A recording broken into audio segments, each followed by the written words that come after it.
Hi, Robert. Thank you very much for this little interview. Thank you very much being here with us, with our group, for doing this amazing seminar with us. I want to ask you, which one, as a researcher, psychologist, and Rolfer, which one is the best advising that you can give us to work in fascia, nervous system, and emotion? Your experience, your vision. So if you would have asked me 40 years ago, when I studied psychology, I would have said psychology is the most important one. But in searching for psychology and for emotional attitudes, I then got into the so-called body therapies. For me, it was the Rolfing method, but also the Feldenkrais method, as an approach not so much to fix back pain, but to help a person to grow emotionally and psychologically. So that's how I became one of the first Rolfing practitioners. And I've been practicing that for 20, 30 years. And then I got into fascia, but I thought this is less emotional. And I got very intrigued by fascia. I did laboratory studies. But in the last few years, the circle seems to be closing. That we realize fascia is our richest sensory organ. That was not known a couple of years ago. It's not only very important for the functional biomechanics, for your posture, etc., but also for how you feel yourself. And this sense of self, I'm a robot, is less based on proprioception, but more on fascial interoception. And I find that very exciting. But so now I remember many things I studied when I was a psychologist, and I get them back. And I'm so thankful to you, Marco, for inviting me to combine both areas. This was very exciting for me at this workshop, to bring back the fascia science I've been doing together with colleagues in the last 10, 15 years to what started my quest, and that was the psychological, also the spiritual and emotional side of what we call the human movement potential back in Esalen in the 1970s and 80s. So I think fascia is very powerful, but not only for the biomechanics and to improve your posture, but to change how you feel yourself in the world, and particularly as somebody who has a body. So I think, yes, it's more about emotion, but rather than talking about emotions or beating pillows like we did back in Esalen, you use fascia as an access to the felt body experience of the patient. You're wonderful. You're amazing. You're full of pearls, full of experience, full of discovery, research, and you can find always something new.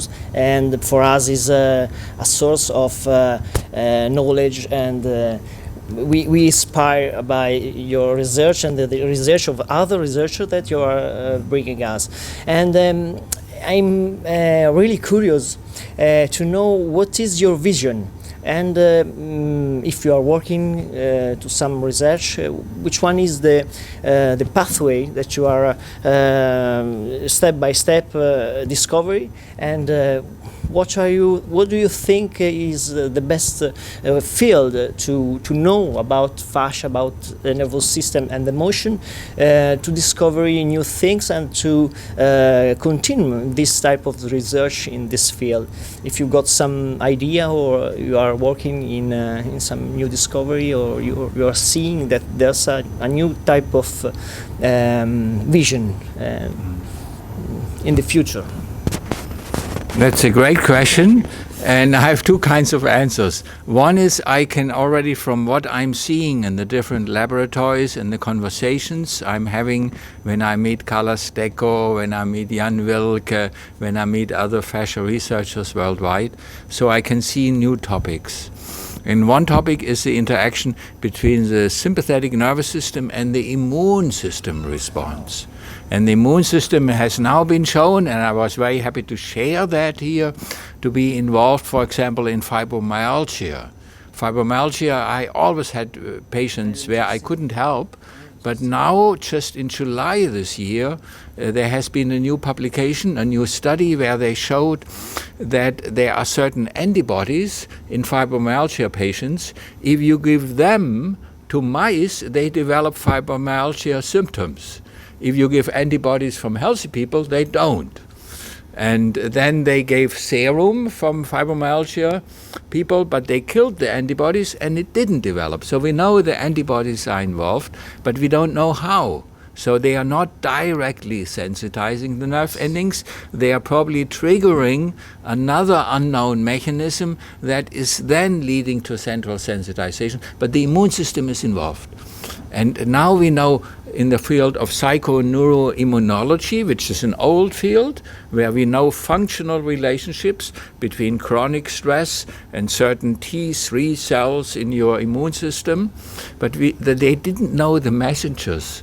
And now in the last few years they know the messengers, and the sympathetic nervous system, which is the richest innovation in fascia, I didn't know that 2 years ago, so I'm very excited about that, is something that is definitely a leading edge.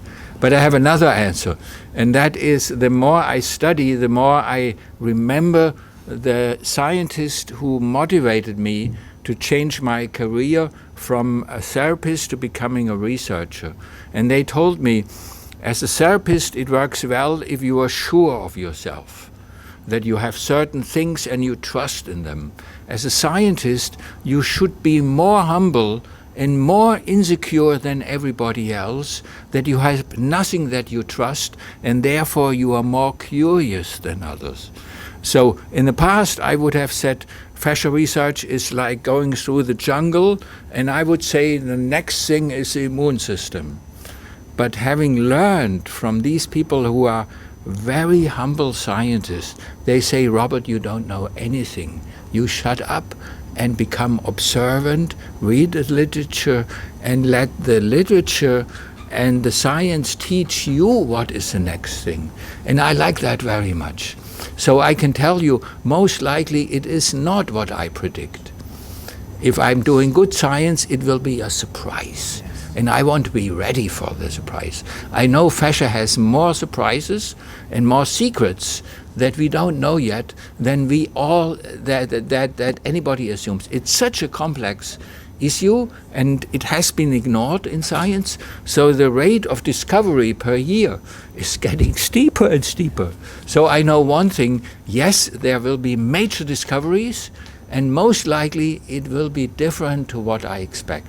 And I'm eagerly looking forward. It may be things I don't want, but I'm there to learn.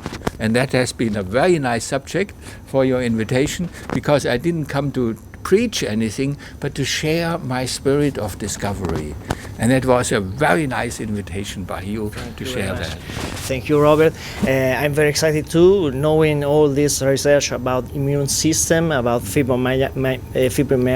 That is a field that now is one of the most important questions that I think not only researchers but psychologists and doctors are trying to find an answer and try to find the deep motivation and the deep cause of this type of dysfunction.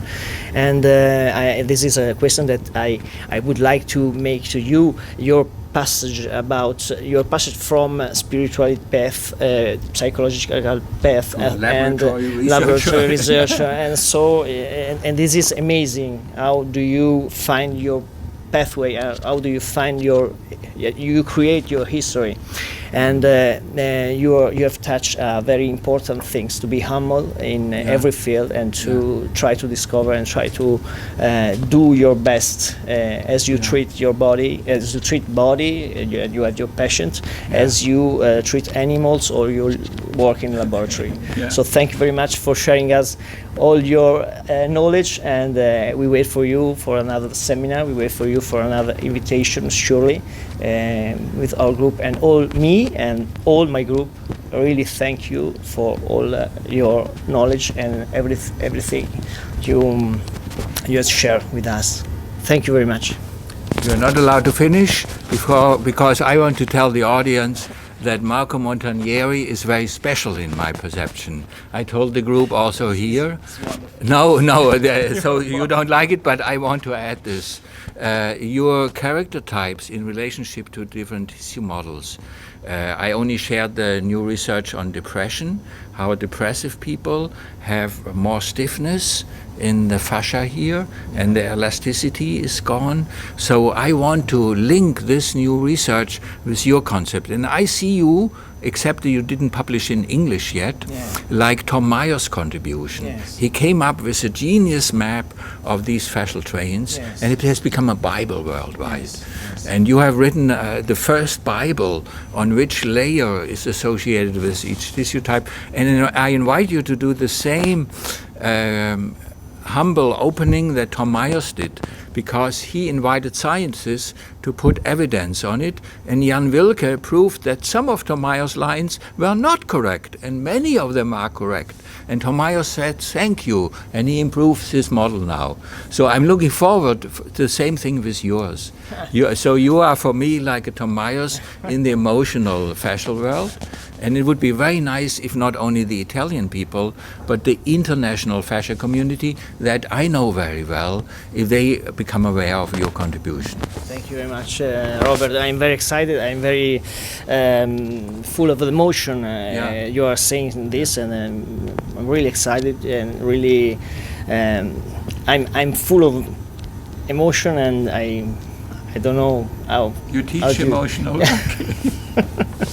So thank you very much for this little to open these arguments, and I'm very emotional about your reply, and I'm trying to explain what I found about the fascial layer relating to the character. I hope as soon as possible getting all the data and collecting all the data and try to find a result that is scientific and can prove that different character can have different stiffness in different layers. Okay. It will be very exciting. Thanks. So follow this man, and I will do my best to add the science to what you have already started.